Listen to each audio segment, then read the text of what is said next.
시청자 여러분 안녕하십니까? 여기는 국회입니다.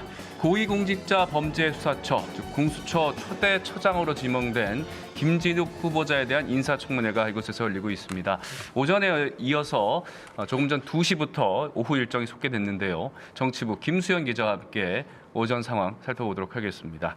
자, 김 기자, 이전 다른 인사청문회와는 다르게 이번 청문회 차분하게 진행이 됐죠? 네, 그렇습니다. 오전에는 후보자의 정치적 중립성과 독립성이 주요 쟁점이 되면서 차분하게 질의가 이어졌습니다. 오후에는 김 후보자의 개인적인 의혹들을 따지면서 공세가 거세질 것으로 보입니다. 네, 자 그러면 인사청문회가 열리고 있는 국회로 현장으로 연결을 해보도록 하겠습니다. 국회 나와주세요. 입법, 사법, 행정 어디에도 속하지 않은 기구이기 때문에 위헌이다라는 주장에 대해서는 어떻게 생각하십니까? 예, 지금 바로 그 쟁점의 사건이 헌법재판소에 계류 중입니다. 그래서 제가 원칙적으로는 헌법연구관, 게다가 지금 헌법연구관 신분을 유지하고 있어서요.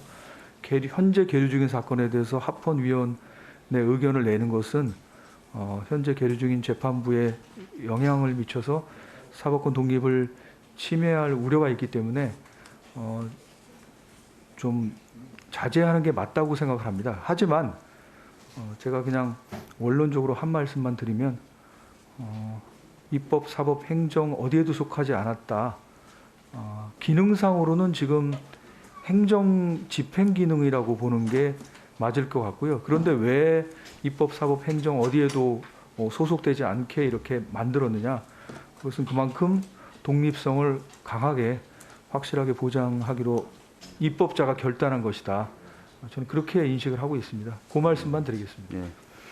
이 부분은 확실하게 좀 대답을 해주셔야 돼요. 왜냐하면 후보자님은 지금 공수처의 수장이 되겠다고 자청하셔서 나서셨고 법률이 정한 절차에 따라서 지금 후보자 신분을 얻으신 겁니다. 자, 그런 만큼 내가 앞으로 책임지겠다고 나선 공수처가 위헌적인 조직이다. 라는 주장에 대해서 자신 있게 여기서 한 말씀 해주셔야 돼요. 자, 위헌입니까? 뭐 그렇게 제가 직접적인 답변을 하기보다는요. 이것이 이제 권력 분립의 원리에 반한다는 것이기 때문에 고전적인 이제 권력 분립 이론 몽테스키에가 책에 쓴 것은 이 국가의 기능을 법을 제정하는 입법, 법을 집행하는 행정, 또 법을 구체적인 사건에 해석하고 적용하는 사법, 이렇게 세 가지로 나누고 각각 다른 기관에 분장시켜야 국민의 기본권이 잘 보장된다. 이게 이제 고전적인 권력 분립 이론인데요. 지금은 오히려 기능적 권력 분립이라고 해서 그거보다는 권력 간의 견제와 균형, 그것이 훨씬 중요하다. 왜냐하면 결국 궁극적인 목적은 국민의 기본권 보장이기 때문에 그런 차원에서 보면 저는 권력 분립 원칙 위반은 아니지 않느냐 이렇게 우회적으로 말씀을 드립니다. 알겠습니다. 뭐 우회적이라는 단어를 쓰셨다는 것은 내심은 위헌성이 전혀 없다라고 생각을 하지만 본인이 갖고 있는 신분적인 관계나 또는 다른 기관의 판단에 영향을 줄 수 있기 때문에 자제하겠다라고 들립니다. 그렇게 정리를 좀 하고요. 자, 보도가 좀 됐습니다. 어떤 내용이었냐면 과거에 후보자가 상설특검 제도에 대해서 대한변협이 주최한 토론회에 참석을 해서 특검제를 향후에 상설화하는 것이 좀 부적당하다라고 발언했다라는 것이었습니다. 그런데 제가 후보자의 당시 발언을 직접 구해서 읽어보니까 이렇게 해석이 됩니다. 자, 만약에 상설 특검화가 된다면 그것은 검찰을 신뢰하지 못하는 결과가 제도로서 정립되는 것이니 바람직하지 못하다. 그러면서 또 뭐라고 얘기하셨냐면 국가 전체적으로 봤을 때는 검찰이 바로 서고 신뢰를 회복하는 것, 이것이 바람직하다. 이렇게 얘기하신 거예요. 즉 무슨 얘기냐면 이왕이면 또 원칙적으로는 검찰이 좀 바로 서서 국민의 신뢰를 제대로 받았으면 좋겠다. 그죠? 네. 그것이 가장 우선되고 가장 바람직한 모습이라고 생각한다. 네. 이거 아닙니까? 네. 근데 만약에 검찰이 바로 서지 못하고 그래서 국민적인 신뢰를 받지 못한다면 다른 제도도 고민할 수 있다. 라는 취지로 읽히는데 맞습니까? 네, 제가 지금 SBS의 요 영상이 나오는 거를 봤는데요. 그 질문을 보니까 그 당시에 사회자께서 이제 대한민국 인권이사시고 헌법재판관도 하신 분인데 상설 특검과 한시적 특검에 대해서 의견을 물어본 겁니다. 그래서 거기에 대해서 저는 국가 전체적으로는 지금 검찰이 바로 서고 신뢰를 회복하는 것이 국가 전체적으로 바람직하고 이거는 한시적인 제도로 되는 게 바람직하다. 그 당시에 그렇게 말씀드렸는데 그 이유가 제가 이제 그 결과 보고서를 갖고 왔는데요. 결과 보고서 마지막에 보면은 특검의 한계를 느낀 거를 썼습니다. 특검이 저희가 30일이었고요. 한 번 연장해서 60일이었습니다. 그래서 수사를 해보니까 핵심 피의자나 참고인들이 60일만 어디 잘 피해 있으면 이 사건은 미궁에 빠지는 그게 특검의 근본적인 한계여서 이렇게 해서 그래서 좀 한계를 느꼈습니다. 알겠습니다. 그 특검의 한계도 뭐 인식을 하셨고 제가 방금 말씀드렸던 것처럼 검찰이 신뢰를 회복하는 것이 가장 좋다. 근데 신뢰를 회복하지 못한다면 다른 대안도 고민할 수 있다. 이런 게 후보자의 생각이신 거죠? 네. 예. 자, 그래서 반복적으로 말씀하셨습니다. 최근 수사기관에 대한 국민의 실망이 큰 것 같다. 또는 검찰에 대한 실망이 큰 것 같다. 이런 말씀하셨고 네. 검찰에 대한 개혁이 그래서 필요하다고 생각한다라는 취지의 말씀도 반복적으로 해주셨습니다. 네. 근데 최근에 여론조사를 좀 보면요. 검찰 개혁에 공수처 설치가 도움이 되는 거에 대해서 안 될 것이다라는 것보다는 높게는 나오지만 공수처 전체에 대한 지지에 비추어 봤을 때는 상대적으로 낮게 나옵니다. 저는 후보자가 이 부분에 굉장히 주목을 하셔야 된다고 생각합니다. 반복적으로 말씀하셨던 것처럼 검찰 개혁이라는 그 목적을 달성하기 위한 측면에 좀 더 신경을 써주시고 노력을 기울여 주시는 그것이 저는 향후 공수처 운영의 유효한 방향 중에 하나가 되야 된다고 생각합니다. 어떻게 생각하세요? 예, 그 부분도 유의해서 살펴보도록 하겠습니다. 네, 박주민 의원님 수고하셨습니다. 다음은 존경하는 윤한홍 의원님 질의해 주시기 바랍니다. 저기 후보자님, 네. 오늘 청문회 하신다고 수고 많으십니다. 근데 조금 전에 답변 제가 들으면서 이런 생각을 해봤는데, 그 2000년에 토론회 하실 때 네. 제가 자료를 제가 입수를 했었는데 보니까 특검을 반대한 것이 아니고 예. 특검이 상설화되는 것을 반대를 하신 거 아니겠어요, 그죠? 예, 그런 취지로 그렇죠? 읽힙니다. 상설화되면은 제4의 권력기관이 된다. 그런 측면에서 반대하신 거로 되어 있고, 그래서 제가 그 취지도 이제 쭉 읽어보니까 그런 상설화된 권력기관이 생기면 검찰에 대한 불신, 국가 권력기관에 대한 불신이 되니까 반대를 한다고 돼 있었는데, 제가 깜짝 놀란 거는 뭐냐면 이제 이게 공수처라는 거는 그 상설화된 특검보다 더 강력한 제4의 권력기관이거든요. 그런데 이제 우리 후보자님께서 이제 공수처장 후보가 마침 이렇게 된 거예요. 그게 20년 전이니까 이런 상황을 이제 가상을 못 하셨을 건데, 제가 이제 깜짝 놀랐다고 한 건 뭐냐면 소신이 바뀌실 수도 저는 있다고 보는 거예요. 세월이 흘렀기 때문에. 근데 소신이 바뀌었냐고 제가 서면으로 질문을 하니까 답변이 제가 깜짝 놀랐다는 게 그겁니다. 기억이 안 난다. 이렇게 답변이 왔어요. 이게 우리 후보자님께서 검토하고 직접 답변하신 거예요? 안 그러면 참모들이 그냥 써서 보낸 겁니까? 어느 겁니까? 뭐 저희들이 워낙 많다 보니까 일일이 조금 근데 답변 내용이 상충되는 아니, 것도 있을 텐데요. 이거는 후보자님만 답변할 수 있는 내용이에요. 그리고 지금 오늘 청문회에서 보면 이미 다 알고 계신데 그 기억이 안 난다고 그렇게 네. 그 지금 이 자리에서 예. 그 답변에 대해서 사과하실 의향이 있으신가요? 네.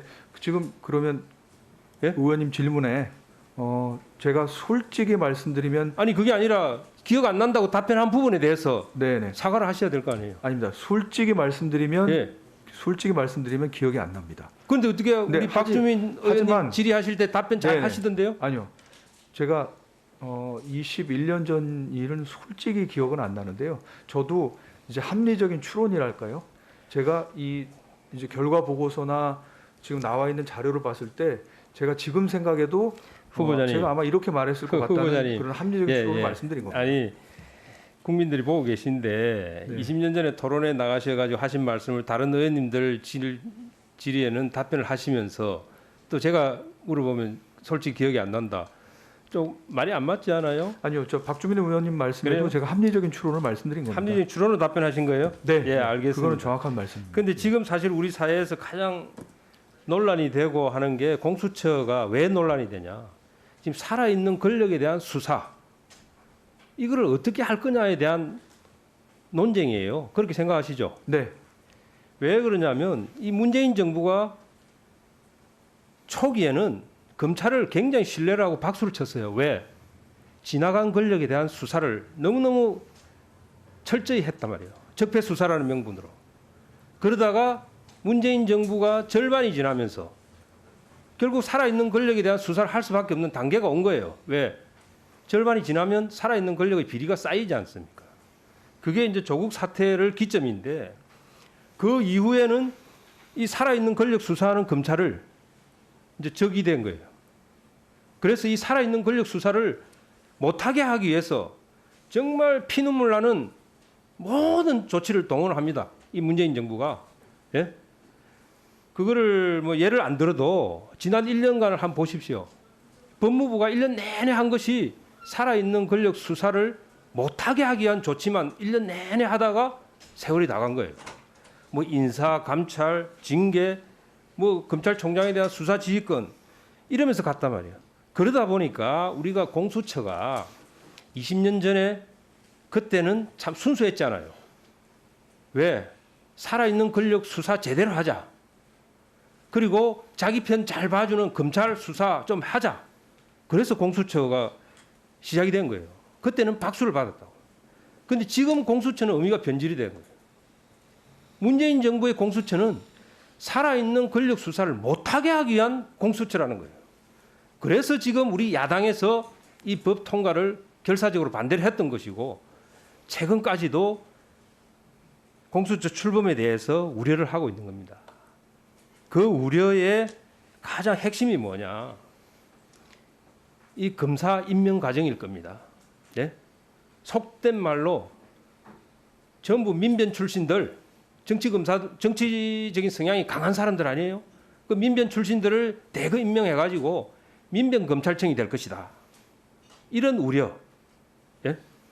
두 번째는 수사 대상도 살아있는 권력을 수사하는 검사를 수사 대상으로 삼을 것이다.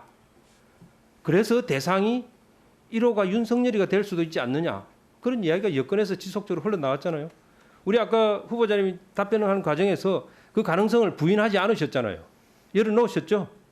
예, 그렇죠? 그건 모든 가능성은 열려 그렇죠? 있는 것 같습니다. 예. 그러면 결국 그런 것도 이미 사전 검토가 되고 있다는 얘기예요. 그래서 제가 이 공수처가 정말 이 사법부를 또는 우리나라 사법 체계를 제대로 어차피 출범하는 마당이라면 제대로 끌고 가려면 정치적인 중립, 독립성을 가져야 된다. 그러면 그 바로미터가 뭐냐? 이 검사들이나 차장 임명 과정일 것이다. 아마 제가 볼 때는 이미 우리 후보자한테 리스트가 와 있을 수도 있어요. 누구를 임명하라고. 왜? 우리 후보자에게 청구서가 날라왔을 겁니다. 아마. 누구 임명하라고. 그런 적 있습니까? 없습니다. 없습니까? 네. 그래서 그런 부분. 그다음에 수사 대상. 예? 이 부분을 어떤 방향으로 가져갈 건지. 예? 네. 그 부분에 대한 확실한 소신. 좀 이따가 한번 말씀해 주시고 제가 네. 질문 끝나면. 네. 그다음에 더 중요한 거는 지금 검찰에서 살아있는 권력 수사를 하려고 많이 애를 쓰고 있어요. 그런 사건들을 이첩해서 가져갈 수 있잖아요. 공수처가. 그런 기준을 어떻게 잡아갈 건지 시간이 지금 별로 없습니다만은 소신을 한번 말씀 한번 해주세요. 네. 제가 이번 인사청문회에서 느끼는 것은요.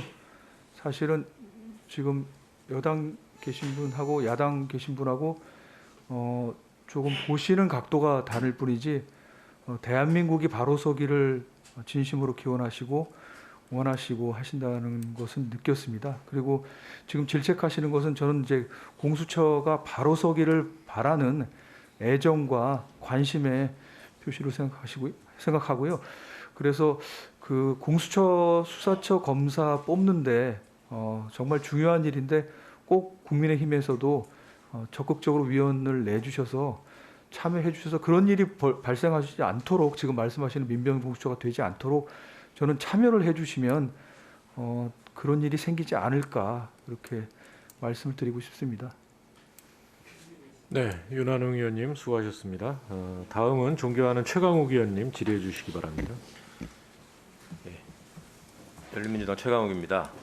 후보자님 후보자로 추천되고 또 지명에 이르시고 청문회에 오시기까지 그동안에 경험하지 못하셨던 많은 것들을 새롭게 아마 경험하고 생각하실 계기가 됐을 것 같습니다. 네. 그 와중에 또 네, 어머님도 떠나보내시고 하셔서 네. 여러 생각이 드셨을 텐데요. 일단 네. 어머님 명복을 참가 깊이 빕니다. 네, 힘든 시간들 잘 이겨내시고 네. 또 앞으로도 힘든 일이 많을 것 같습니다. 네. 잘 아시는 것처럼 새로운 조직이 출범하게 되면 굉장히 챙겨야 할 일이 많지 않습니까? 네. 우리가 헌법재판소 역사 같은 걸 보더라도 맨 처음에 네, 대동에서 출발할 때부터 헌법재판소가 소위 말해서 휘장 하나 만드는 것부터 이제 재판관들께서 고민하시고 네. 그런 것들이 만들어지는 과정 제가 인상 깊게 읽었던 기억이 나는데요. 네. 이제 후보자께 그런 책무가 주어져 있을 뿐만 아니라 거기에 더해서 지금 인사 말씀에서 말씀하셨던 국민의 신뢰를 받는 선진 수사기구로서의 네. 공수처를 정립하시기 위한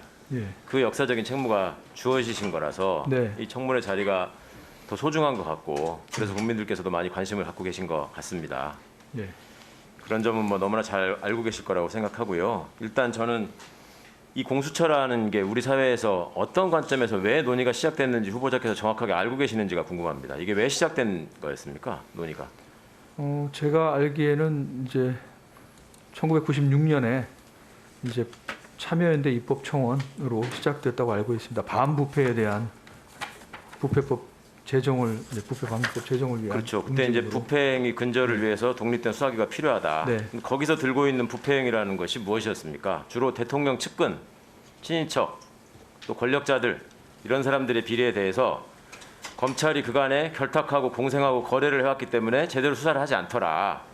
그것이 정부가 반복될 때마다 정권이 교체될 때마다 계속 일어났던 현상이었고 그 과정에서 검찰이 특정한 패턴을 보이지 않았습니까?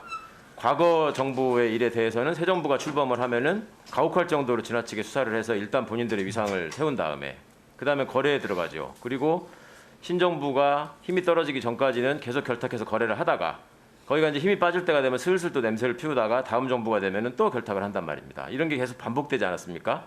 그러다 보니 애초에 핵심은 대통령 측근과 권력자들, 그다음에 권력기관이라고 통칭되고 있는 힘 있는 기관에 속해 있는 고위공직자들의 비리에 대해서 우리 사회가 제대로 부정부패를 척결하지 못하고 있다.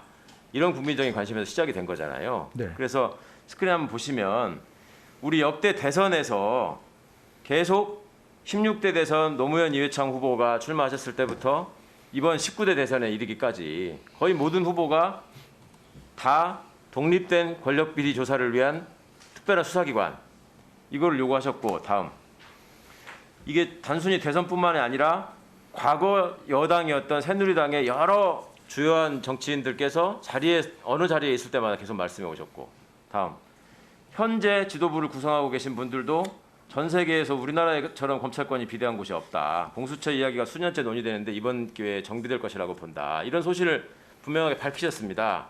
그런데 아까 후보자께서 말씀하신 것처럼 각각 철학이나 입장이 다르기 때문에 현재의 공수처 출범에 대해서 어떻게 바라보느냐 하는 시각의 차이에 대해서는 뭐 너무나 잘 느끼셨을 겁니다. 네. 그런데 지금 애초의 취지에서 벗어나서 국민들한테 인식되고 또 일반적으로 알려지기를 검찰을 무슨 주요한 목표로 해서 타겟으로 해서 수사를 할 것이다. 이렇게 진행되는 것이 과연 공수처 출범의 애초 의의, 그다음에 이번 문재인 정부가 시작돼서 공수처 논의하는 과정, 거기에서 일관되게 그런 입장 때문에 이게 진행됐다고 혹시 느끼셨습니까? 뭐 그거는 아닌 것 같습니다. 그러면 후보자께서 지금 말씀하신 것처럼 모범적인 뭔가 수사 공사기관으로서 자리를 잡겠다라고 네.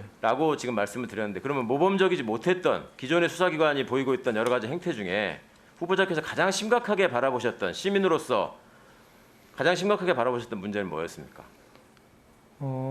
수사하시는 분들이 수사해서 이제 꼭 이제 결론을 내겠다고 기소를 하겠다고 생각을 하시고 이제 수사를 하시다 보니까 좀 수사 방법도 무리했던 것 같고요. 그래서 이제 당초 목표로 했던 게 잘 혐의가 입증이 안 되고 증거 수집이 안 되면 이제 다른 것으로 수사를 해서 확대를 한다든지 뭐 그런 것들이 결국 이런 문제로 잘못된 수사 관행으로 되지 않았나 이렇게 생각을 합니다.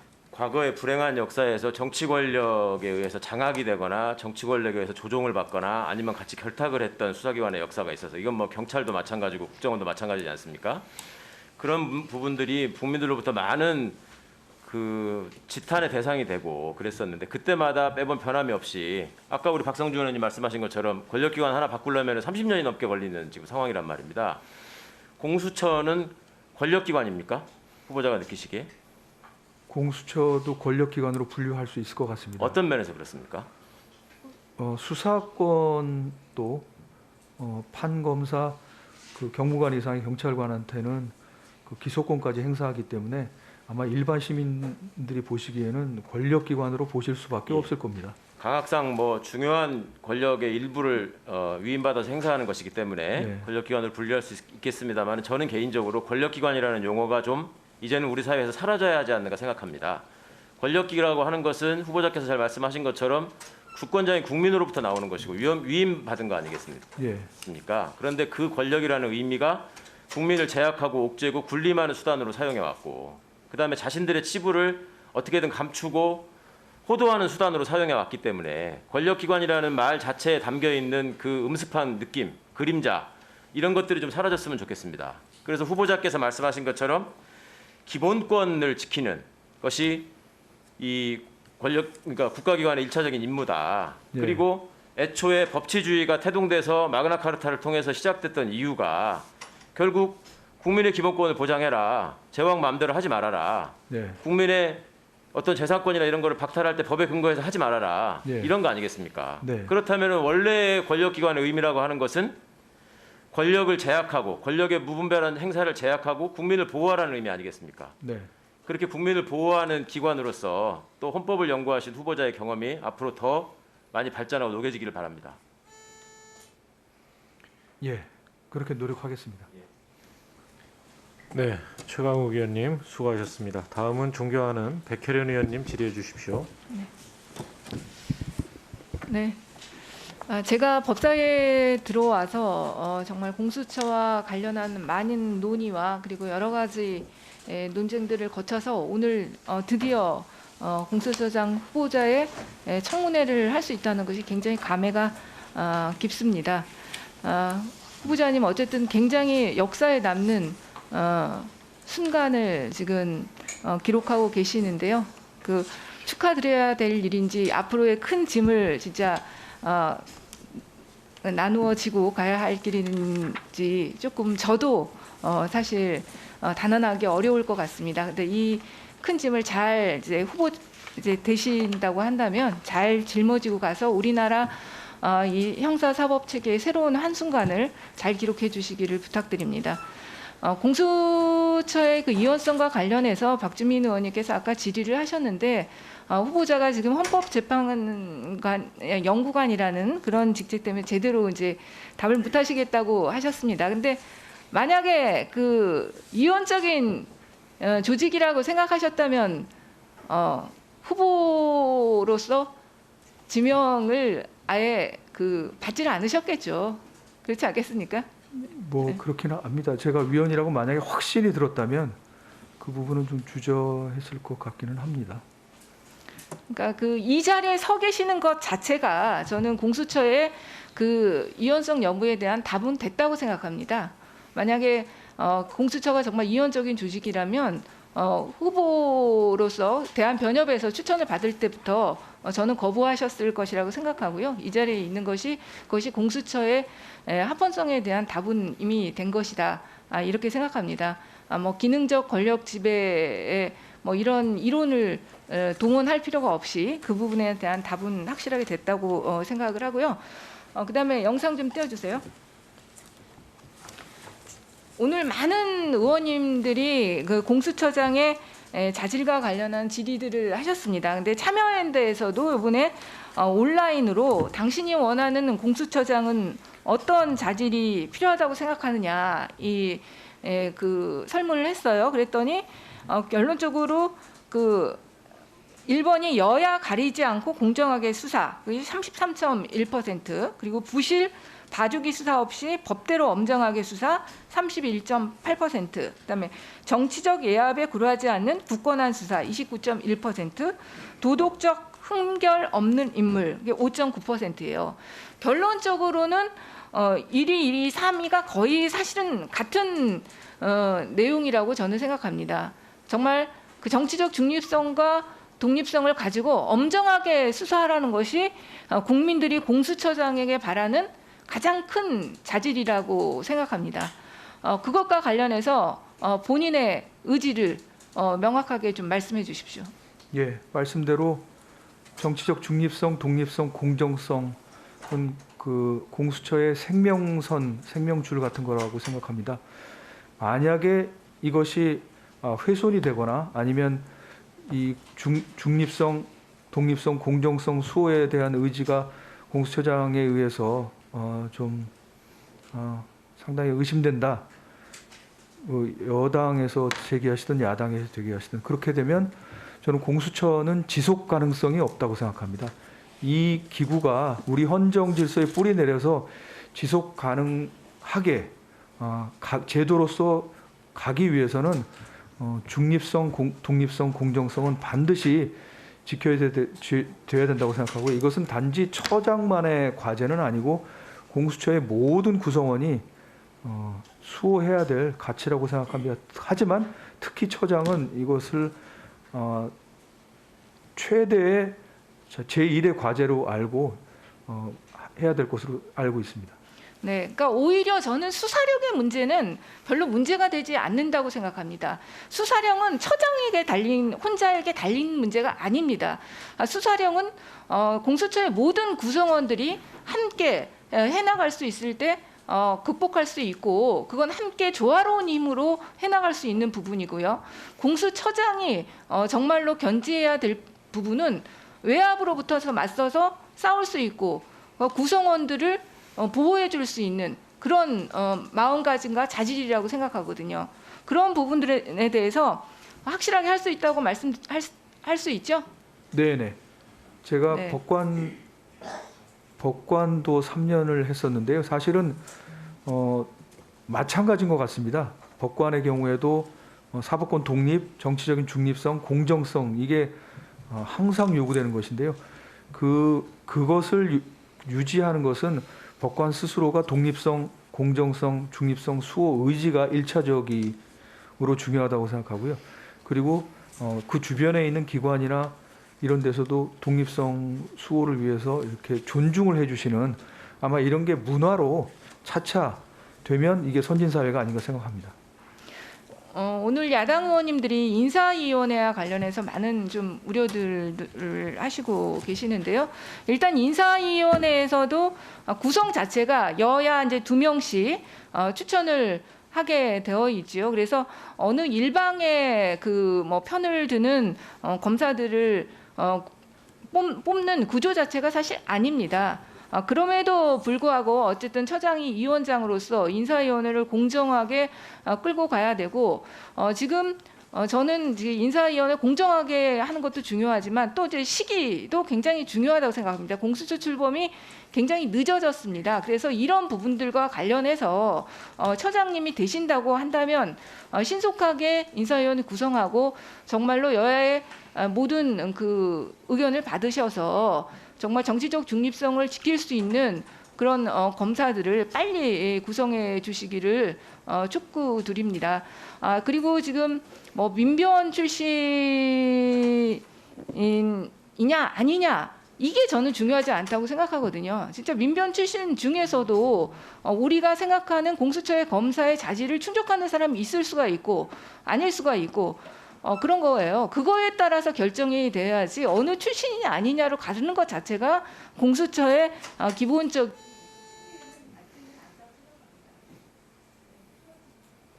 예, 백혜련 의원님 수고하셨습니다.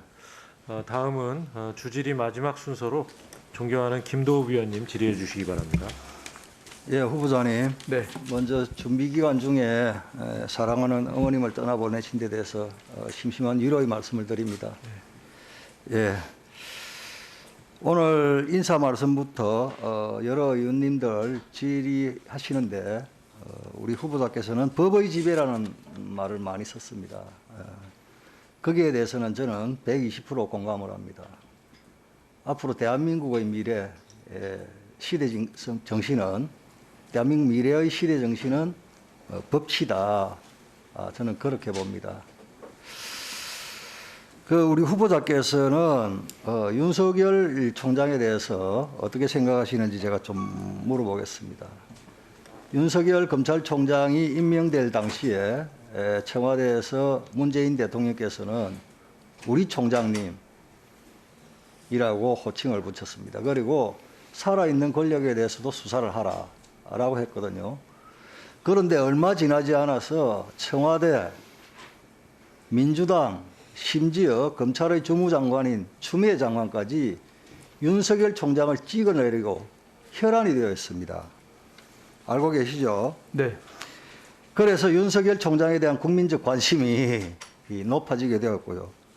이렇게 청와대와 민주당, 법무부 장관, 윤석열 총장 그렇게 극찬하다가 찍어내기로 혈안이 되어 있는데 그 이유가 뭐라고 생각하십니까? 글쎄요, 그 부분은 뭐 보시는 각도가 여러 가지가 있겠지만 지금 의원님 말씀하시는 그 지적이요. 그 부분에 공감하시는 분도 많은 것 같습니다. 그 부분에 공감을 하다니 그게 뭔 말입니까? 그러니까 살아있는 권력에 대해서 수사를 하기 때문에 이런 이제 사태가 벌어졌다. 그렇게 보시는 국민들도 많으신 것 같습니다. 거기에 대해서 후보자도 동의합니까? 저는 거기에 이제 100% 동의는 못 하고요. 그럼 몇 프로 동의합니까? 네. 제가 이제 그분하고 좀 생각도 다르고요. 접근 방식도 다르고 하기 아니 때문에 그러니까 살아있는 권력에 대한 수사를 하기 때문에 청와대, 정부, 집권 여당이 윤석열 찍어내기에 혈안이 되었다. 그렇게 국민들이 공감하는 부분들이 있다고 하는데 거기에 대해서 후보자는 어떻게 생각하냐고 말 돌리지 마시고. 네. 그럼 원론적으로 말씀드리겠습니다. 그 사실관계가 맞다고 전제를 하고요. 만약에 공수처도 그런 일이 발생할 수 있으니까요. 공수처도 살아있는 권력에 대해서 저는 이제 살아있는 권력이란 말보다는 살아있는 권력하면 이제 아니 간단 예. 명료하게 하세요. 네. 예. 그 법 위에 있는 권력 수사를 하는 문제 때문에 만약에 이렇게 여러 가지 압력이나 탄압이나 이런 게 있다 그러면 그 부분에 대해서는 이제 반론을 제기하고 이렇게 하는 게 맞다고 생각합니다. 단호하게 대처하겠다 이 네, 말씀입니까? 네, 네. 그 말씀하시면서 왜 민주당 네. 의원님들 눈치를 봅니까? 아닙니다. 무슨 그쪽 이제 네. 자, 후보자는 윤석열 검찰총장 호가 조국, 정경심, 월성원전 사건 수사, 울산시장 선거 청와대 개입 사건 수사, 라임 옵티머스 사건 수사 이게 대해서 윤석열 총장이 검찰을 잘못 지휘하고 있다고 봅니까? 아니면 권력 실세에 대한 수사를 과감하게 잘 하고 있다고 봅니까? 그 부분은 제가 정확하게 말씀드릴 수는 없는 것이요. 제가 그걸 판단할 수 있는 자료가 충분하지가 않습니다. 사실은 저도 법관을 했지만 수사 기록이나 재판 기록을 보지 않고 판단하기는 민주당과 어렵습니다. 청와대에서 그렇게 국민들께 보고를 다 했잖아요. 예? 파노라마 보듯이 다 설명을 했잖아요. 다 봤잖아요. 언론에도 다 나고 그대로. 저는 이제 법조인으로서 단지 언론 기사 갖고 판단을 그러니까 할 그 수는 수사가 없고요. 네네. 잘못된 겁니까? 얼마 전에 정경심에 대해서 국민들이 가장 불공정하다고 보는 입시 비리에 대해서 전부 유죄가 났는데 거기에 대해서 네. 수사가 잘못됐다고 봅니까? 제가 김도읍 의원님께 말씀드릴 수 있는 것은 제가 법조인으로서 제가 수사 기록과 재판 기록을 보지 않는 한 법조인으로서 제 견해를 밝히기에는 자료가 충분하지 않다 이런 말씀을 드리고 싶습니다. 기록도 보지 않고 자료도 보지 않고 단정적으로 말씀드릴 수는 없다 이런 말씀입니다. 근데 정치권에서는 특히 민주당에서는 기록도 보지 않고 자료도 보지 않고 잘못된 수사라고 초지일관 지금까지 이야기하고 있잖아요.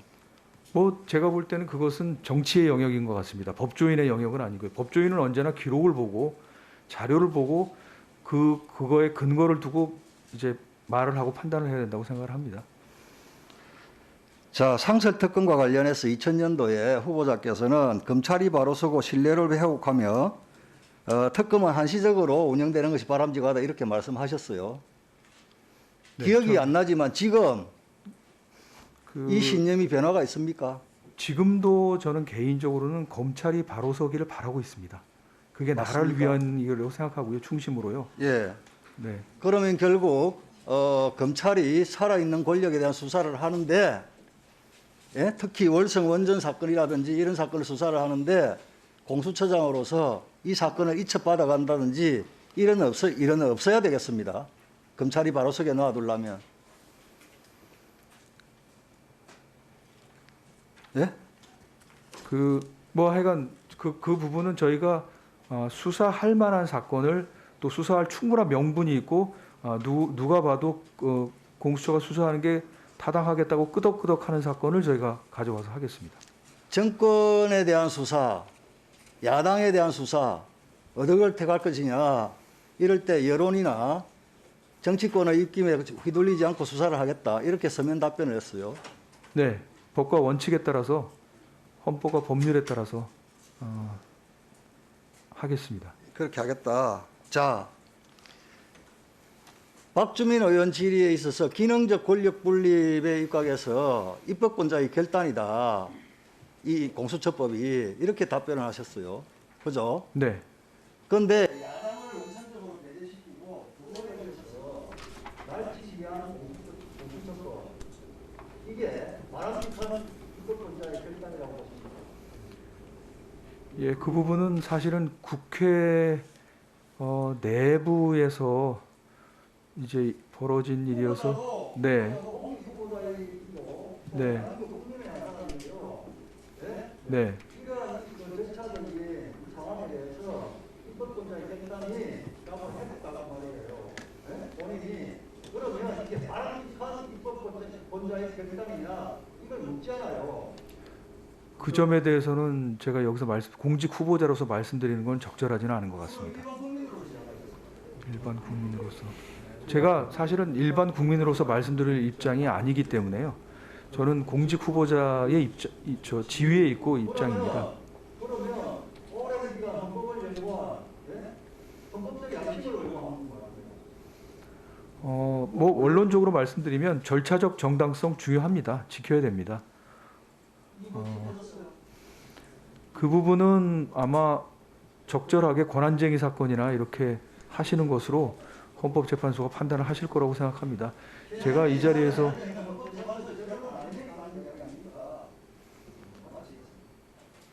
네, 김도우 의원님 수고하셨습니다. 이것으로 주질의가 모두 끝났습니다. 다음은 그러면 보충질의 순서에 들어가겠습니다. 보충질의 시간은 5분으로 하겠습니다. 5분. 네? 7로. 7로 한다고요? 예. 예, 그럼 7분 드리겠습니다. 예. 7분으로 하도록 하겠습니다. 김도읍 간사님 이의 없으시죠? 예. 이 간사님한테 물어보지도 않고 결정했다고 그러실까 봐.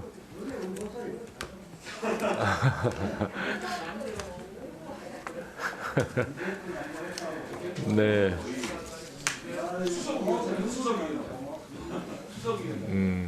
예, 이렇게 그 대화가 잘 됐으면 좋겠습니다. 앞으로도.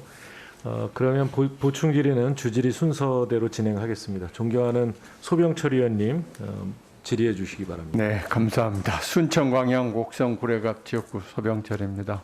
후보자님 이제 두 번째 텀이네요. 고생 많이 하시네요. 제가 아까 오전에 우리 처장이만 후보자님께 지금 70년 만에 형사사법 구조의 대전환이 온다 하고 우리 김구 선생님 시를 인용을 했지 않습니까? 우리 후보자님 이제 후보자로 지명이 되셨으니까 성공한 공수처장, 역사에 올바른 평가를 받는 공수처장이 되시고 싶죠. 네, 꼭 그렇게 되고 싶습니다. 그런 강한 의지가 있으신 거죠. 네, 네. 네. 자, 그럼 어떻게 하는 것이 이 성공한 공수처장, 역사의 평가를 받을까? 참 굉장히 그 추상적인 것 같은데 우리 처장님께서 말씀하신 것을 가지고 좀 이야기를 한번 해볼게요. 다음 페이지 넘겨줘 보십시오. 지금 제가 오전에 단순히 공수처에 한정하지 말고 기존 수사기관들의 수사 문화를 선도하는 역할도 중요하다. 예. 아까 다른 의원님들 말씀 도중에 검찰 개혁 이야기가 나왔어요. 네. 공수처장님은 검찰총장이 아니기 때문에 검찰 개혁에 직접적으로 하실 수 있는 것이 없죠. 아닙니다. 네. 네, 없죠. 네. 그러면 그렇다고 해서 전혀 할 일이 없느냐? 그건 또 아니죠. 뭐냐? 똑같은 수사기관의 입장에서 완전히 다른 모습을 보여주면은 기존의 수사기관들이 따라오지 않겠습니까? 네. 그래서 지금 여기 지금 PPT에 제가 우리 후보자께서 말씀하시는 내용을 왼쪽에 하고 오른쪽에 지금 수사문화 선도 역할, 단순히 국민들이 봤을 때 수사기관 하나 새로 생겼다 이렇게 된다면 이건 실패한 공수처가 되겠죠. 네. 기존의 수사 관행 문화를 바꾸는 파괴적인 혁신이 좀 있어야 된단 말이에요. 그걸 통해서 새로운 모델을 제시하고 실천을 하시는 건데 그렇게 되면 이제 그거야말로 인권을 존중하고 수사 과정이나 결과에 대해서 국민이 신뢰하는 거 아니겠습니까? 네. 이것도 그러면 어떻게 할 것인가? 우리 후보자가 지금 말씀하신 그대로 왼쪽에 기존 수사기관의 문제점을 답습하지 않는 거. 아까 우리 후보자께서 여러 말씀 중에 검찰 수사의 문제 이야기하실 때 이제 별건 수사, 표적 수사, 먼지털이식 수사 이거 다 지금 말씀을 좀 우회적으로 하셨지 않습니까? 그리고 자기 식구 감싸는 거. 이것도 우리 후보자께서 말씀하셨어요. 그러면 공수처에 만약에 장이 되시면 지금 왼쪽에 있는 이 기존 수사기관의 문제점 절대 나는 답습하지 않겠다. 그런 각오가 있으신가요? 네. 지금 저희가 그렇게 구상을 하고 있습니다. 강한 의지가 있으신 거죠? 네. 그 중에 하나 제가 말씀을 하나 드려볼게요. 지금 기존 수사기관의 문제점. 근데 수사를 하다 보면은 실체적 진실 발견을 위해서 때로는 어떤 선을 넘는 경우가 생길 수가 있는 거 아닙니까? 네. 그러면 일종의 실수나 과오나 이제 잘못된 게 있을 때 바로잡는 방법은 뭔가? 책임을 지는 거죠. 책임을. 다음 페이지 넘겨보세요. 우리 후보자께서는 그 1심 무죄에 대해서 후보자 말씀을 빌리면은 합리적인 항소 기준을 마련하고 형사보상 말씀을 하셨어요. 근데 후보자님, 이건 사실 기존의 수사기관들도 다 이 정도는 지금 말을 한단 말이에요. 네. 이거 가지고는 부족한 거죠. 그렇지 않습니까? 뭐가 부족하냐? 지금 기존 수사기관들은 무죄가 나도 책임을 지지를 않아요. 형사보상 개인이 합니까? 국가에서 다 국민 세금으로 해주잖아요. 공수처에서 수사를 했는데 그게 잘못돼서 무죄가 났다. 여기에 대해서 책임을 강력하게 묻고 지우는 그런 시스템을 만들고 지휘를 하실 생각 있습니까? 네. 있습니다. 특히 지금 이런 거 있잖아요. 예를 들면 어떤 회사에서 횡령 배임했다고 해서 구속하고 크게 수사를 했는데 그게 다 무죄가 났어요. 근데 전부 무죄가 아니고 일부 무죄가 납니다. 왜? 그 회사의 구내식당에서 하필 식품위생법 뭐가 하나 있었어요. 얹혀진 거예요. 그건 유죄가 나요. 우리 후보자께서는 이런 경우 이게 유죄입니까? 예, 조금 문제는 있는 것 같습니다. 그렇죠. 네, 지금 현실이 그런 거예요. 그래서 별건 수사가 나오고 먼지털이 수사가 나오는 겁니다.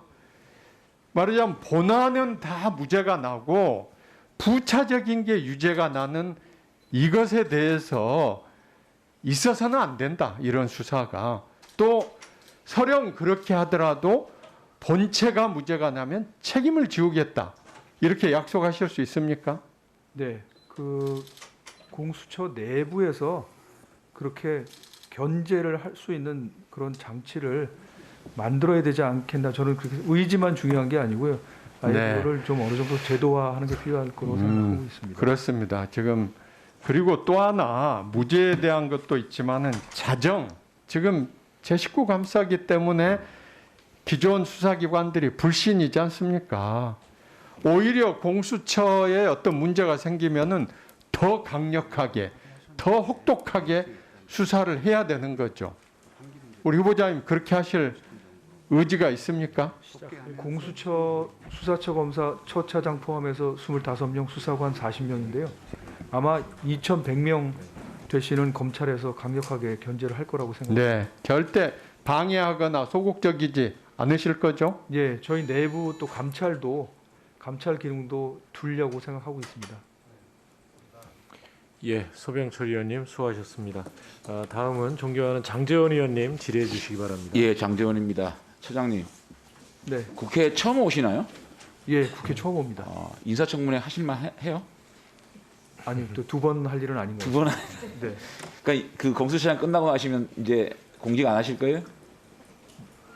인사청문회 또 해야 되잖아요, 그러면. 아 예, 뭐 청문회 안 예, 좀 하는 긴장 자리로 좀 푸시라고 제가 청문회 안 하는 말씀드린 자리로 제가 7분을 좀 할애받아가지고 네. 도덕성 검증은 뭐 시간이 나면 좀 하도록 하고 오전 질의 좀 이어가겠습니다. 제가 오전에 처장이 되시면 처장이 해야 될 일들에 대해서 좀 조목조목 물어봤습니다. 그 이유가 이 말로만 하는 중립, 뭐 처장님께서 말씀하셨던 생명줄이다, 훼손되지 말아야 된다, 수호해야 된다, 뭐 이런 구호 말고요.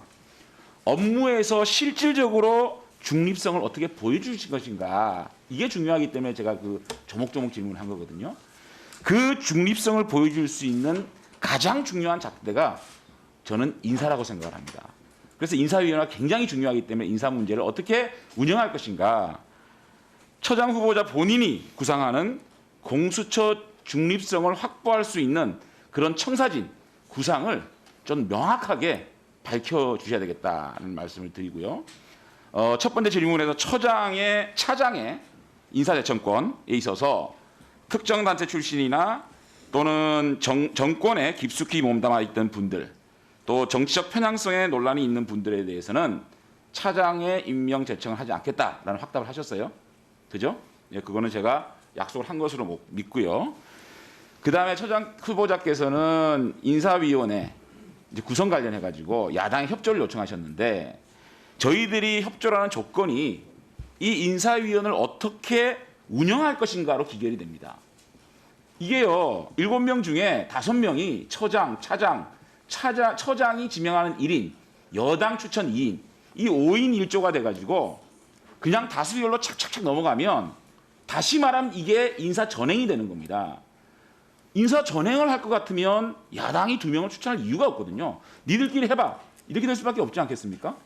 그러면 우리 인사위원장으로서 인사위원회를 정말 다수결로 운영할 것인가, 아니면 정말 새로 설립하는 한 번도 해보지 않은 공수처의 중립성과 공정성을 위해서 만장일치제로 운영을 할 것인가, 도대체 어떻게 운영을 해 나갈 것인가 굉장히 중요하거든요. 아마 구상이 있을 거라고 봅니다. 어떻게 운영해 나가실 겁니까? 지금 사실 제기하신 문제도 저도 생각을 해봤습니다. 지금 법상으로는 과반수로 그렇습니다. 돼 있는 걸로 알고 있습니다. 그런데 제가 이제 제 개인적으로는 공수처장 청문회가 중요하다고 생각하는데요. 만약에 역량이 되고 의지가 있고 훌륭한 분들이 많이 지원한다 그러면 사실은 지금 그 보는 눈이 비슷하실 거거든요. 아니 그렇게 그렇게 애매하게 말씀하지 마시고 네네네. 늘 좀 애매하게 말씀하세요. 네네. 확고하게 자 웬만하면 만장일치를 운영하겠다 이런 얘기는 해야 되는 겁니다. 왜냐하면 워낙 중요한 중립성을 요구하는 단체 기관이기 때문에 또 무소불위의 기관이기 때문에 한두 사람 혹은 세 사람이 반대를 하면 그 이유가 있을 거란 말이에요. 그렇기 때문에 만장일치제로 운영하는 것이 굉장히 중요하다. 그러니까 피치 못한 사정이 아닌 한 정말 결격 사유가 없는데도 불구하고 한두 명이 반대하는 것 외에는 정말 만장일치제로 운영하는 걸 원칙으로 하겠다.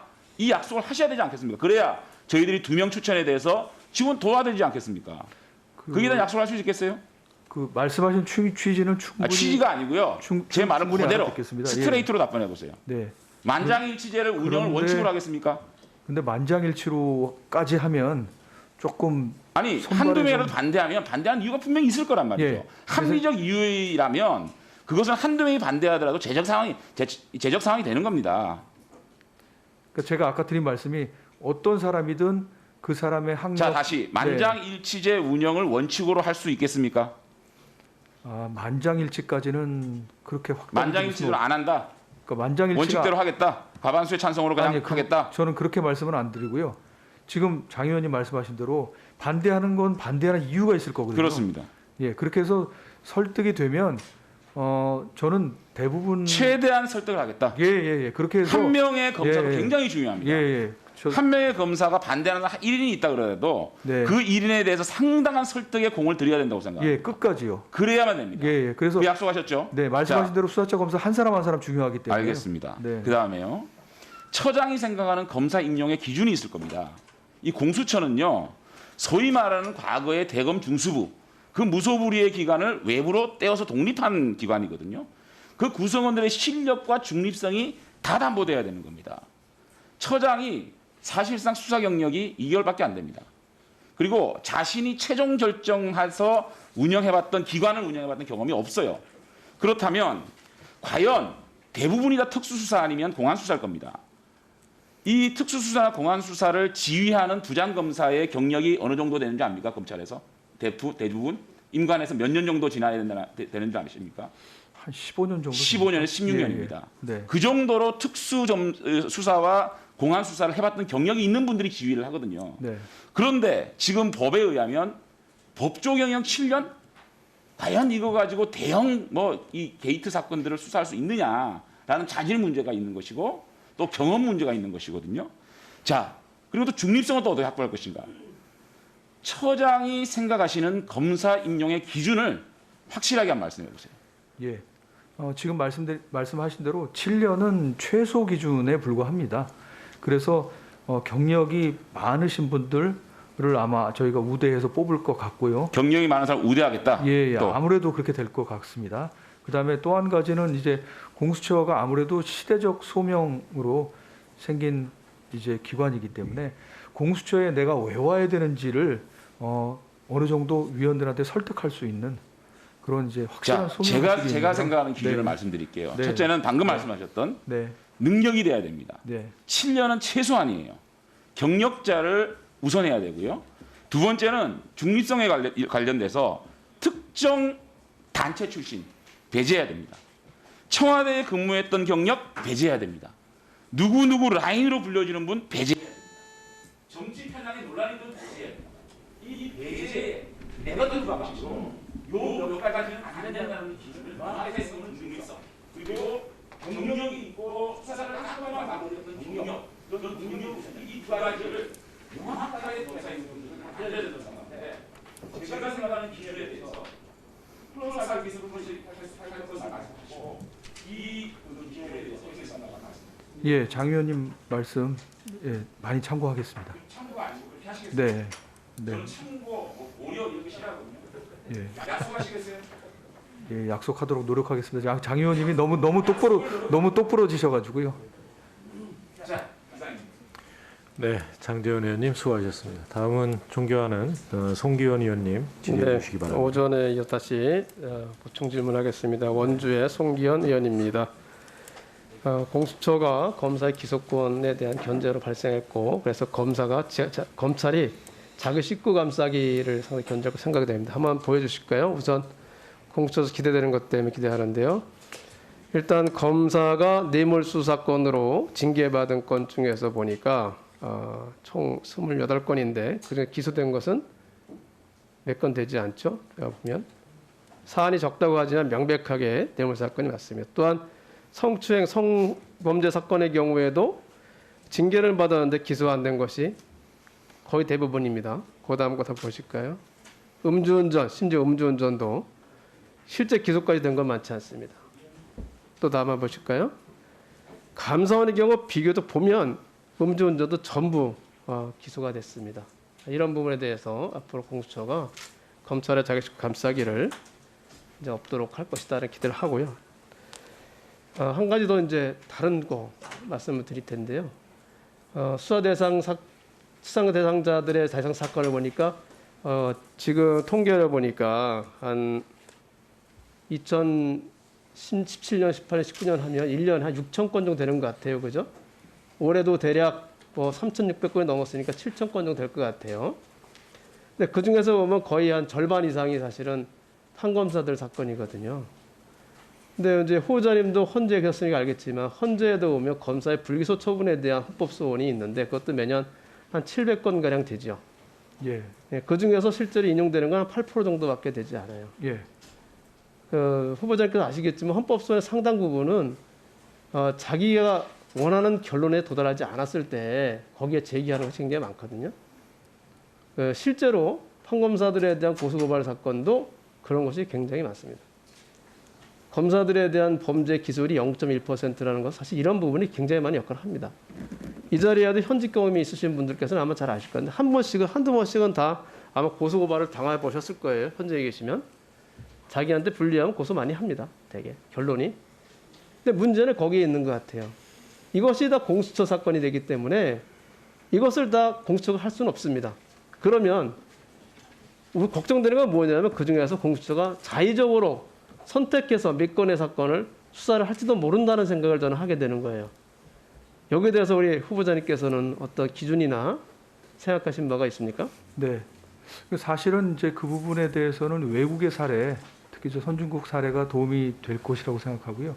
특히 이제 영국의 중대 부정수사처 거기에도 보니까는 이제 사건 관리관, 그래 이제 사건 분석 전문가가 있어서요.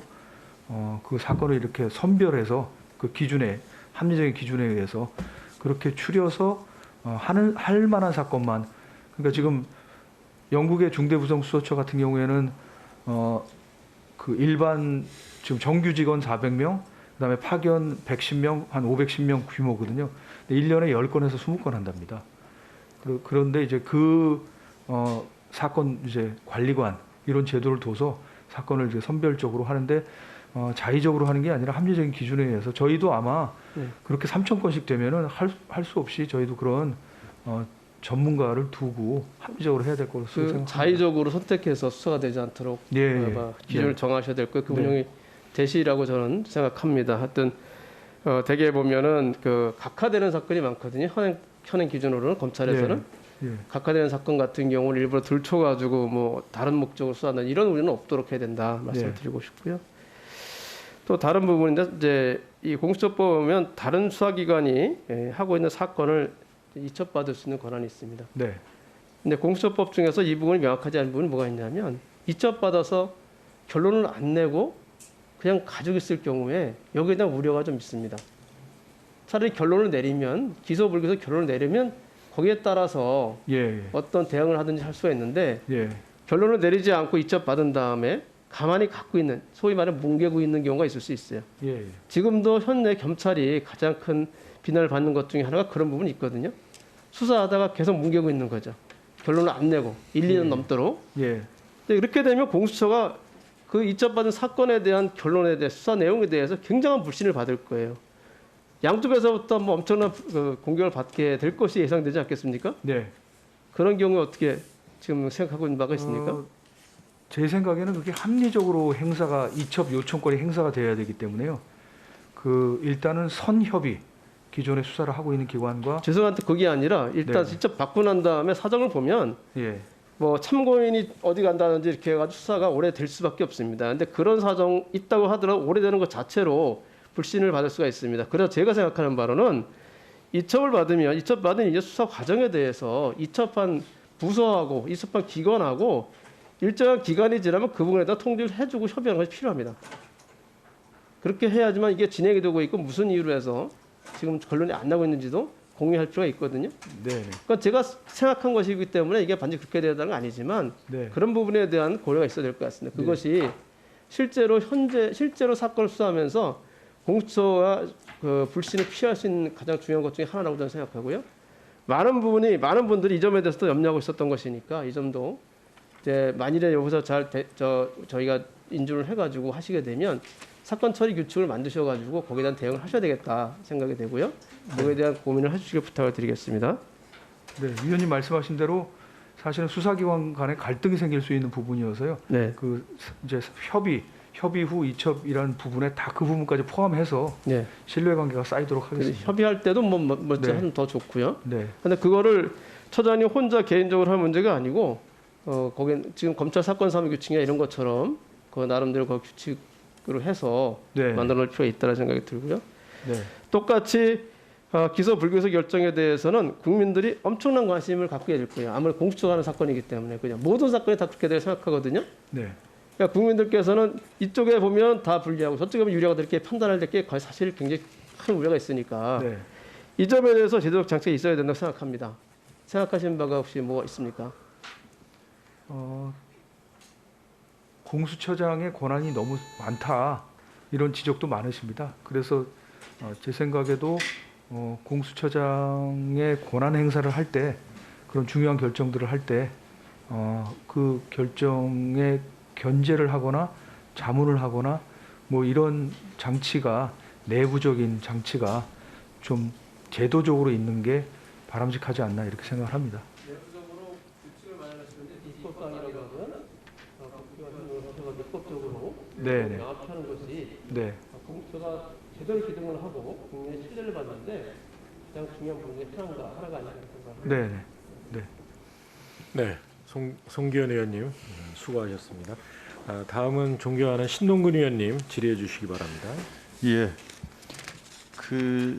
어쨌든 공수처는 아까도 이제 말씀하셨지만 독립성, 공정성이 굉장히 중요하다. 그러니까 여야 상관없이 고르게 네. 수사하는 게 중요하다 이렇게 얘기했고 또 어쨌든 권력이 있든 없든 재산이 많든 적든 공정하게 해야 되고요. 특히 이제 공수처는 또 권력기관에 대한 수사잖아요, 주로요. 네. 고위공직자니까. 근데 일부에서 이제 살아있는 권력에 대한 수사를 못하게 했다고 자꾸 얘기를 하는데 그건 보는 관점에 따라 좀 다를 수도 있다고 봅니다. 그러니까 말하자면 검찰 개혁에 대한 뭐 저항으로 볼 수도 있는 거고요. 일정하게 또 표적 수사나 선별 수사 또 언론에 흘려서 뭐 거의 정치적 수사 뭐 이런 것들을 해왔기 때문에 거기에 대한 다른 또 반론을 제기하는 것이다 이렇게 보고요. 그다음에 아까 최강욱 의원님도 그런 얘기했습니다만 어쨌든 뭐 검찰이 살아남는 방법들이 그간 있었지 않았습니까? 얼마 전에도 문득 뭐 며칠 전에 그 시간이 있어서 잠깐 TV를 보니까 뭐 드라마가 나오더라고요. 수사에 대한 보니까 그 검찰총장을 은퇴한 분인데 이분이 검찰총장이 될 때 당시에 신군부에게 쫓겨나기 직전에 무릎 꿇고 충성을 다하겠다고 빌고 이분이 또 신군부가 물러나니 새 정권이 들어서니까 그 신군부를 청산하고 나서 이분이 검찰총장까지 되고 그 뒤에도 정치에 들어와서 또 그 실력자로 인정을 하던데 그게 이제 그동안 살아온 방법이기도 하고요. 그런 측면들이 있다. 그다음에 아까 이제 뭐 월성 원전에 대한 수사를 자꾸 얘기하는데 솔직한 얘기로 월성 관련돼서는 이 감사원에서도 월성 원전에 대해서는 이게 정책 감사는 아니라고 그러고 당시에 관계자들에게도 경징계했지 이 감사원이 수사 의뢰한 것도 아니거든요. 사실 야당이 이 수사 의뢰한 걸 갖다가 득달같이 징계가 풀리자마자 일주일 만에 당시에 윤석열 총장이 이걸 지시했거든요. 그러니까 실제로 이게 뭐 일부에서는 뭐 야당이 하는 청부 수사 아니냐 이런 오해를 살 수 있는 여지가 상당히 농후했다. 그리고 또 어떻게 보면 국민으로부터 전출된 권력이 이 탈원전 정책이든 간에 정책을 펴는 부분에 대해서 정책적 부분에 대해서 그걸 국민적 공론의 판단을 맡기는 것이 아니고 검찰이 수사하는 게 과연 맞느냐 이런 문제제기가 있습니다. 거기에 대해서 어떻게 생각하십니까? 예, 뭐 문제 제기에 공감합니다. 예. 그 다음에 또 하나는 이제 아까 그 자꾸 인사추천위원회 관련해서 얘기를 물론 그렇죠. 우리가 이제 한 분 한 분 저 검사를 채용하는 경우에도 가능하면 공정한지 그분이 수사 능력이 있는지 여러 가지 사실과 능력을 살펴야겠죠.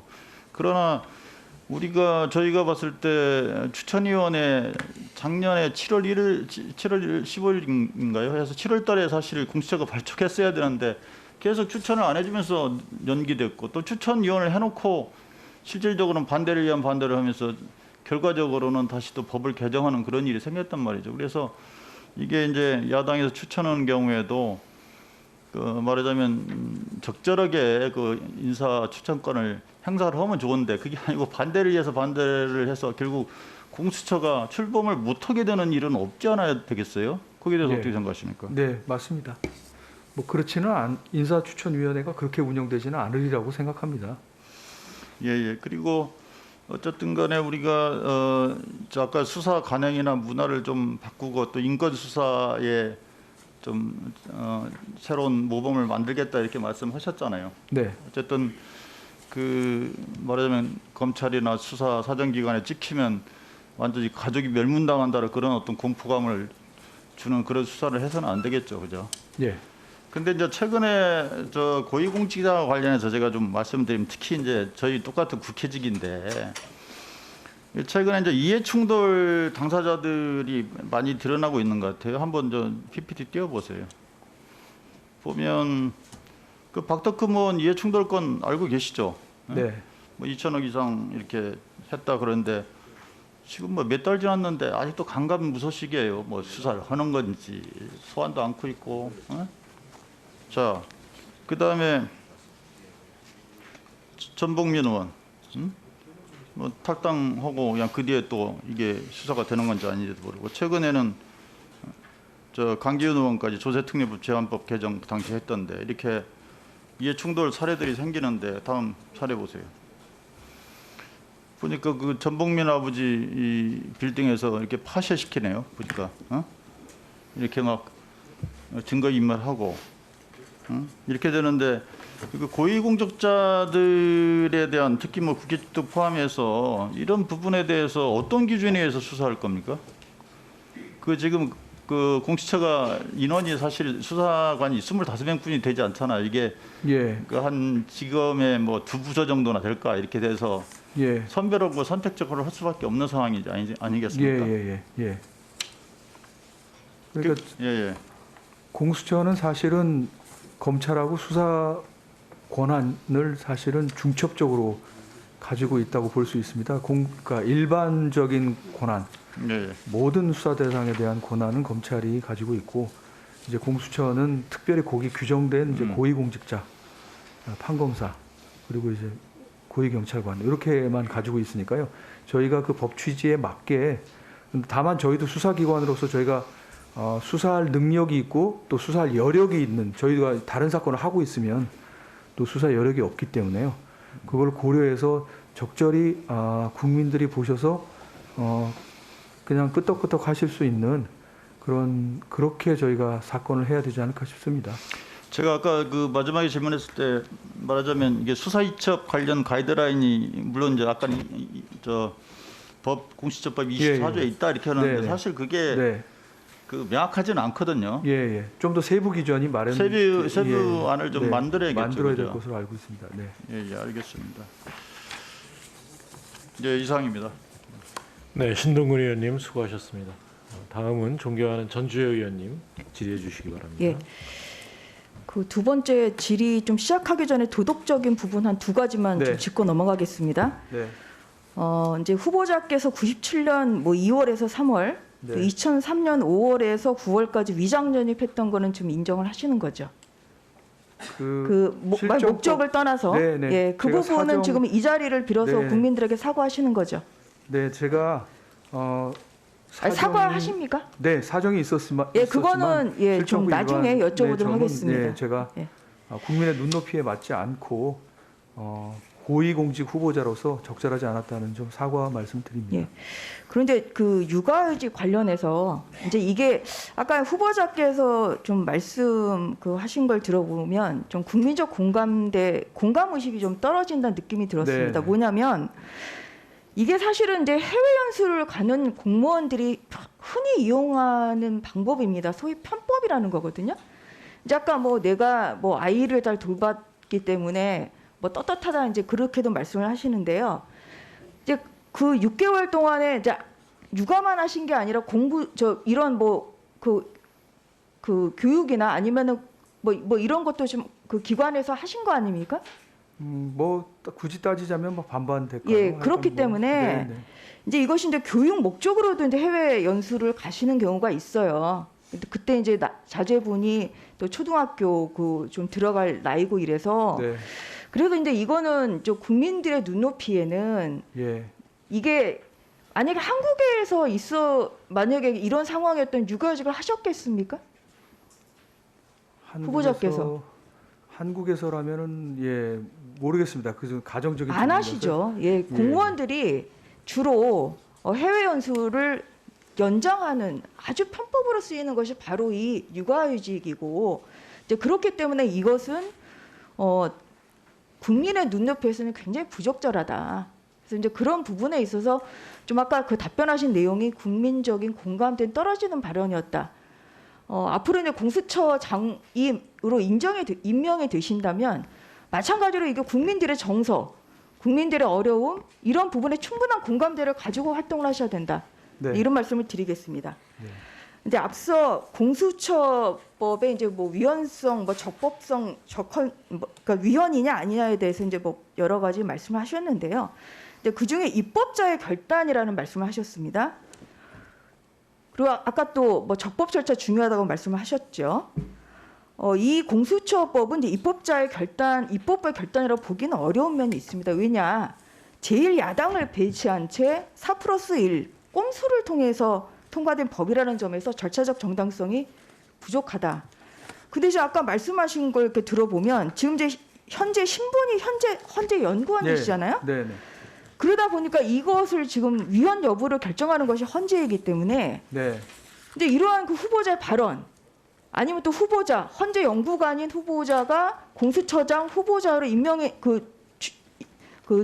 추천이 됨으로써 어떤 결과에 영향을 미치는 거 아니냐 이러한 우려도 있습니다. 예, 그런 말씀을 드리고요.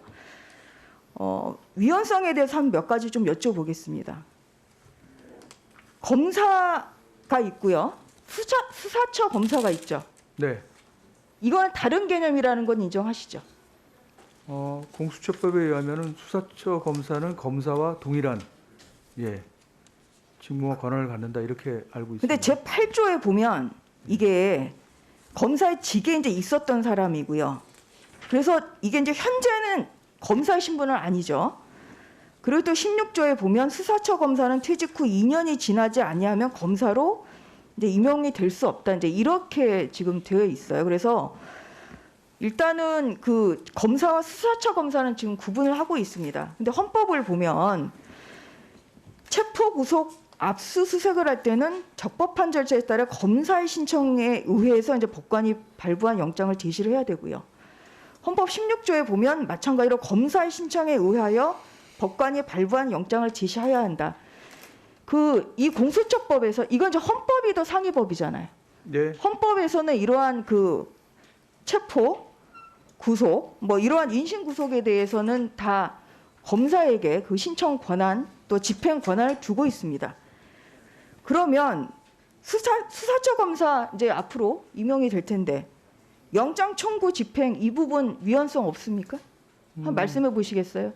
지금 12조 3항 말씀하셨는데요. 거기 검사라고 써 있지만 지금 이제 군 검찰관 그리고 특검도 영장 청구권이 있다고 법원에서 인정하고 있는 것으로 알고 있습니다. 그래서 지금 수사처 검사가 영장 청구권을 갖느냐 이 부분에 대해서는 아직 한 번도 한 일이 없기 때문에 제가 학술적으로 여러 이제 논문들을 봤는데요. 수사처 검사가 영장 청구권이 없다는 견해도 있습니다. 예, 그러면 그렇지만 다수의 논문은 공수처법의 취지에 비추어 봤을 때 영장 청구권이 있다고 해석을 해야 된다. 그러면 수사처가 이제 공수처가 출범을 하면 수사처 검사를 통해서 영장 청구하고 영장 집행할 거라는 지금 그런 말씀이신 거죠? 예. 그 부분에 대해서는 굉장히 그 헌재의 어떠한 그 결정이 있기까지는 굉장히 이 부분은 유의하셔야 된다 이런 말씀을 드리겠습니다. 예. 네. 또 한 가지 고위공직자 가족의 이제 범죄까지 공직자 그 범죄를 이렇게 규정함으로써 어떠한 그 헌법상 그 자기 책임의 원리를 이제 벗어났다 뭐 이러한 그 시각도 있습니다. 그리고 판검사 등 같은 경우는 공수처가 이제 기소 및 공소 유지까지 하고 또 그 외의 공직자는 수사만 가능하고 이게 수사 대상에 따라서 이렇게 달라요. 예. 그래서 근데 이러한 부분이 좀 위헌성의 시비가 있기 때문에 이런 부분에 있어서 앞으로 운용을 할 때 좀 감안을 해야 된다 이런 말씀을 드리고요. 그 다음에 이제 수사처 검사와 이제 관련해서는 이제 아까 뭐 여러 가지 말씀을 하셨습니다만 사실 제일 중요한 게 어떤 중립성 아니겠습니까? 네. 그 공수처법에서도 이제 정치적 중립을 지켜야 된다 이렇게 하고 있고요. 예. 어떠십니까? 정치적 편향이 있는 사람이 된다. 아무래도 그런 점들을 고려를 해야 될 것 같습니다. 예, 그래서 네, 선발에 있어서요. 예, 예. 꼭 과반수로만 할 것이 아니라 상당한 네, 그런데 하여간 만장일치는 너무하신 것 같아서요. 제가 말씀을 드렸습니다. 네, 전주혜 의원님. 네. 네, 수고하셨습니다. 다음은 존경하는 최기상 의원님 질의해 주시기 바랍니다. 서울 금천구 출신의 최기상 의원입니다. 후보자님, 네. 저도 법관으로서 20년 이상 근무하였습니다. 네. 후보자께서도 법관으로서 또 변호사로서 헌법연구관으로서 오랫동안 일하셨습니다. 네. 저는 우리나라가 해방 이후에 70년 동안 사법 과잉의 시대였다라고 평가하고 있습니다. 네. 그래서 그 사법 과잉의 역사를 이제는 좀 내려놓고 네. 법조인들이 낮은 자세에서 국민을 섬겨야 된다. 네. 이렇게 생각합니다. 특히 검사와 판사로 대표되는 법조인들이 그동안 선출되지도 않았고요. 권한 행사에 견제받지도 않았습니다. 나아가서는 책임지지도 않고 있었습니다. 예. 그로 인하여 국민들로부터 여러 같은 검찰개혁과 법원개혁에 네. 말씀들이 있으시다고 생각합니다. 네. 저는 공수처가 이러한 검찰의 자리를 대신해서는 절대 안 된다고 생각합니다. 오전에도 말씀드렸습니다만 공수처의 수사와 기소를 통한 업무를 하는 과정에서 법원과 검찰 그리고 공수처 모두 이런 과잉된 자리에서 내려와야 된다라고 평가를 합니다.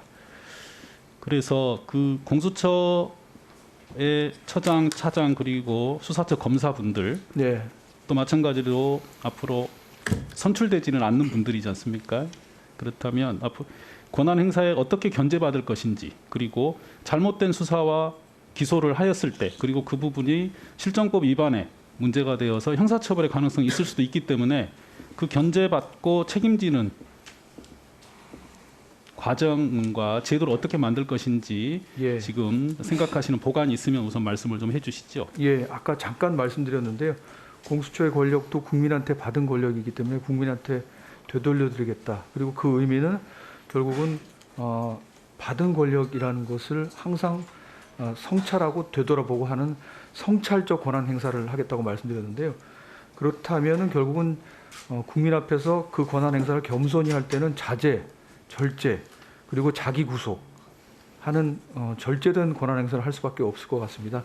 이게 단지 공수처장이나 공수처 구성원의 의지나 이런 문제가 아니고 그거를 저희 이제 공수처 제도 내에서 제도화해서 공수처장 권한도 스스로 견제 장치로 자제할 수 있도록 그런 장치를 만들까 저는 구상 중입니다. 어떻게 책임질 수가 있을까요? 잘못된 수사와 기소를 하였을 때 그 잘못된 수사를 한 검사들의 책임을 묻는 역할이 일부 공수처에 부여돼 있습니다. 네. 그럼 공수처 검사들이 잘못된 수사와 기소를 하였을 때 예. 그에 대한 책임 묻는 방식에 있어서 어떤 것들이 가능할까요? 생각할 수 있는 방식이요. 수사를 한 검사가 기소 결정을 하지 않도록 하게 되면 이게 확실하게 견제가 되는 방법이 있을 수 있다고 생각합니다. 그래서 수사 검사는 수사를 한 다음에 의견을 붙여서 이제 기소 의견으로 의견을 내면 그거를 심사를 해서 기소 의견 맞다, 기소하자 할 수도 있고 아니다, 이건 기소할 사안이 아니다 해서 내부에서 이렇게 견제를 하면 이제 확실한 견제 장치가 될 수 있을 거라고 생각합니다. 이제 그런 점이 하나 있고요. 그 다음에 뭐 잘못된 업무 처리나 뭐 예컨대 수사를 하면서 과잉 인권 침해가 있으면은 저희 내부 감찰이라든지 이런 기능을 통해서 저희가 또 감찰 기능을 또 이제 개방적으로 이제 외부 전문가로 만약에 한다 그러면 조금 더 저희가 객관성, 투명성 이런 것들을 갖출 수 있을 것 같습니다. 여러 가지 방안을 구상할 수 있을 것 같습니다. 현재로서는 공수처 자체 내 규정들은 마련돼 있지 않는 상태이죠. 예.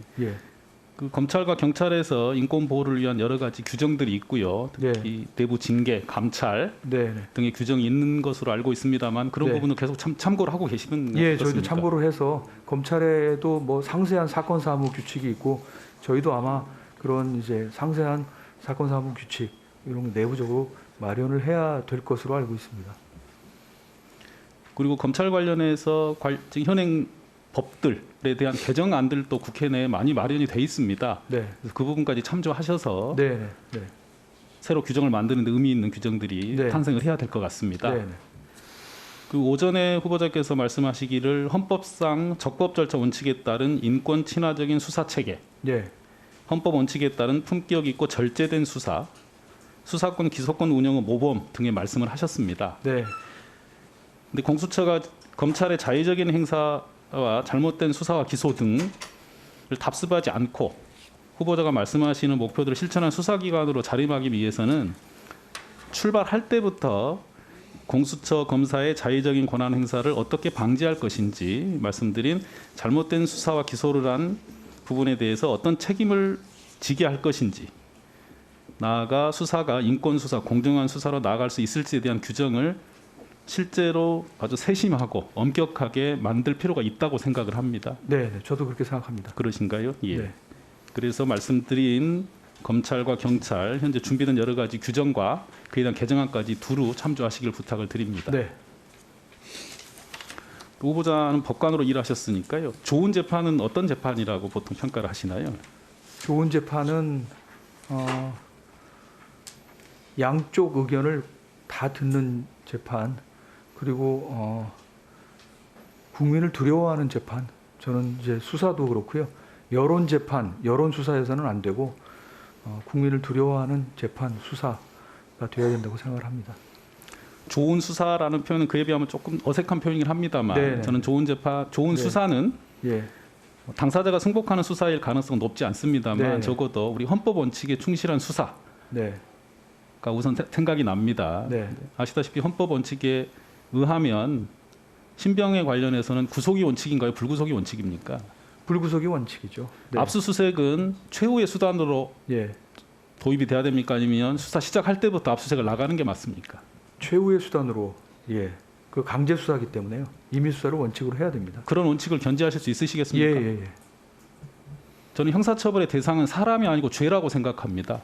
이게 사람으로 평가받을 때 별건 수사가 나오고 표적 수사가 나오고 먼지털이식 수사가 나온다고 생각합니다. 현재 드러난 죄 그리고 그에 정말 밀접한 관련이 있는 죄에 한정해서 수사하신다는 각오를 한 번 더 말씀해 주십시오. 공수처의 수사 아까 말씀드린 대로 여러 가지 견제 장치가 있겠지만 피의자의 방어권을 예를 들어서 변호인의 입회 참여권이라든지 뭐 조서 열람이라든지 이런 것들을 충분히 보장을 하면 그것도 좋은 이제 방안이 견제하는 방안이 될 수 있을 것 같습니다. 그런 것들 저희가 상세하게 제도로서 사건 사무 규칙이나 뭐 다른 규칙으로 규정화해서 실질적으로 시행을 하면 저는 기존의 검찰 수사하고는 완전히 다른 수사가 될 거라고 생각을 합니다. 최기상 의원님 수고하셨습니다. 다음은 김남국 의원님 질의해 주시기 바랍니다. 안산 단원을 국회의원 김남국입니다. 도덕성과 관련된 부분은 다른 여러 의원님들께서 질문을 해주셨고 충분하게 검증이 되었다라고 생각이 되어서 공수처 운영과 관련된 질문을 이어가도록 하겠습니다.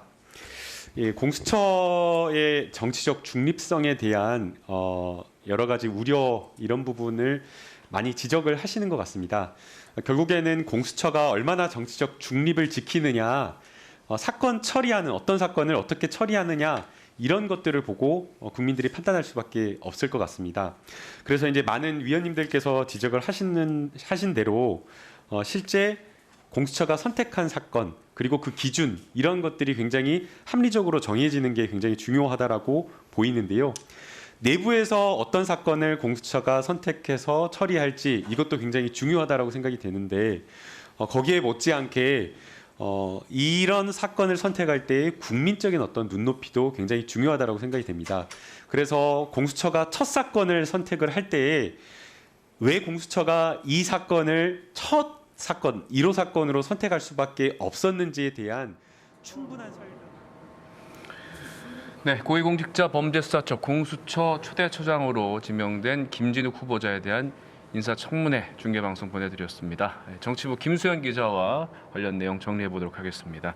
오늘 청문회 내용 좀 설명해 주시죠. 네, 오후에도 오전에 이어서 김진욱 후보자 정치적 중립성과 독립성에 대한 질의가 이어졌습니다.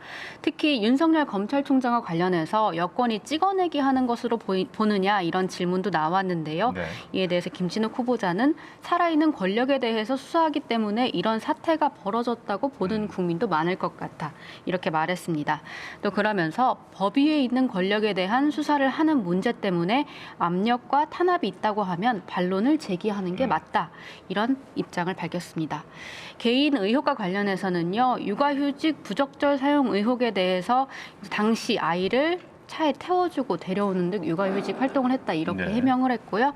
위장 전입 의혹에 대해서는 사정은 있었지만 적절하지 않았다 이렇게 사과했습니다. 네. 자, 오늘 청문회가 마무리되고 나서 이후의 절차는 어떻게 되어갑니까? 네, 이제 인사청문회가 끝나면 인사청문회 보고서를 채택을 하고 그다음에 이제 대통령의 임명을 제가 하게 되는데요. 지금 공수처를 둘러싼 여야의 입장차가 큰 만큼 여야가 합의해서 청문 보고서를 채택할 가능성은 크지 않아 보입니다. 네. 여당이 단독으로 채택할 여지도 있는데요. 어쨌든 문 대통령은 과거 여러 명 장관들이 그랬던 것처럼 임명을 강행할 것으로 보입니다. 이어서 내일은 한정혜 환경부 장관 후보자에 대한 인사청문회가 예정이 돼 있고요. 오는 25일엔 박범계 법무부 장관 후보자에 대한 인사청문회가 열립니다. 알겠습니다. 여기까지 듣겠습니다. 정치부 김수영 기자였습니다. 수고하셨습니다.